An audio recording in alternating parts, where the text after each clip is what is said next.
बात मेरे ज़हन में आ रही है कि हम जब यंग लॉयर्स होते हैं तो हम हमेशा सोचते हैं कि शायद हमें कहीं ना कहीं अब इंस्टाग्राम सोशल मीडिया की वजह से एक दिमाग में एक बन गया है कि इतने साल का जब हम बच्चा होना चाहिए ना, 25 साल तक तो आपको आप दुनिया की हर चीज़ के एक्सपर्ट बन जाने चाहिए। ये मेरे ख्याल से ये एक मिथ है, क्योंकि आप इसको कैसे तोड़ना चाहेंगे? मतलब कि आप ही एक्सपीरियंस है, मैं जितने भी लोग देखे हैं अपनी लाइफ में, it took them years after years। अगर मैं वापस हिस्ट्री की बात करूं, अगर मैं अरस्तू की बात करूं, अरस्तू पहले दिन पैदा नहीं हो गया था, उसको मेहनत लगी थी।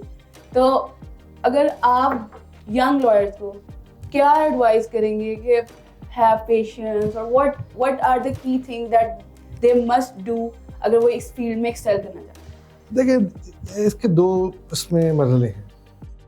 एक ये है कि कोई पहले एक सबसे इम्पोर्टेंट बात आपको सबसे जो की बुलेट पॉइंट है ना, कि there is no room for an ordinary lawyer in this world और in this country. At the top there is every position there. आप अगर ये समझते हैं कि आप एक आम वकील की तरह जिंदगी गुजारेंगे तो आप नहीं गुजार सकते, आप खत्म हो जाएंगे। उसमें कोई स्कोप नहीं है। You have to try to be on the top. ठीक है, पहली चीज़। दूसरी चीज़ ये है कि हमें हमारे उस्ताद ने सिखाया था कि यार पहले 5 साल कम से कम आपको लगते हैं चीज़ों को समझते हुए, इस सिस्टम का हिस्सा बनते हुए, उसके बाद आप ये सोच लो कि वकालत करनी है या नहीं करनी है। 5 साल के बाद अगर सोचो कर सकते हो तो फिर कर लो, वरना वहाँ छोड़ दो। तीसरी बात, there is one legendary lawyer, Abid Hasan Manto. Manto Saab is one of the oldest lawyer in this country.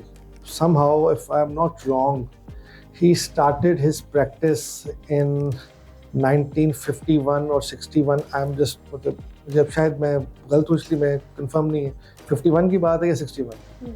Manto साहब हमारे बहुत मेहरबान बुजुर्ग हैं। उन्होंने मुझे एक बार कहा था कि उमर, जब मैं प्रैक्टिस में आया था तो मेरे वालिद, उनके वालिद भी वकील थे, तो मेरे वालिद ने कहा कि this is a very over crowded profession. जिस वक्त गिनती के शायद 100 वकील ना हो इस शहर में, it's a very over crowded profession. सोच लो, वकालत करनी है ये। सो आज तो हज़ारों की तादाद में निकला है। सो देखें, एक अच्छा वकील बनने के लिए you must have common sense. उसका मैं समझता हूँ हर वकील के पास जब तक does not use this common sense, his और कॉमन सेंस, अच्छा वकील नहीं बन सकता। अपने बदलते हालात को देखें, इर्द गिर्द के हालात को देखें, सारी चीज़ों को मिला जुला के आप एक अच्छा वकील बन जाते हैं। पढ़ाई करते रहें, जजमेंट लेटेस्ट केस लॉ है ऑल ओवर द वर्ल्ड और पाकिस्तानी, उसको 7 साल पढ़ते रहें। हो सकता है आप 4 साल में बहुत अच्छे वकील बन जाए, हो सकता है आप 40 साल में एक अच्छे वकील ना बन सकें। मैं ये नहीं कह सकता कि मैं 26 साल की वकालत के बाद बहुत अच्छा वकील बन गया। I am still an ordinary lawyer.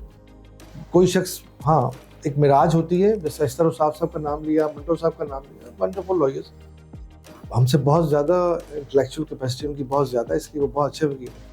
लेकिन years of expertise cannot be, you can't mark कि ये वजह है इतने साल वकालत कर ली तो बहुत अच्छी वकालत होगी। ये नहीं कहा जा सकता। जितना आप अपने जहन का इस्तेमाल करेंगे, दिमाग का इस्तेमाल करेंगे, आप बेहतर वकील हो।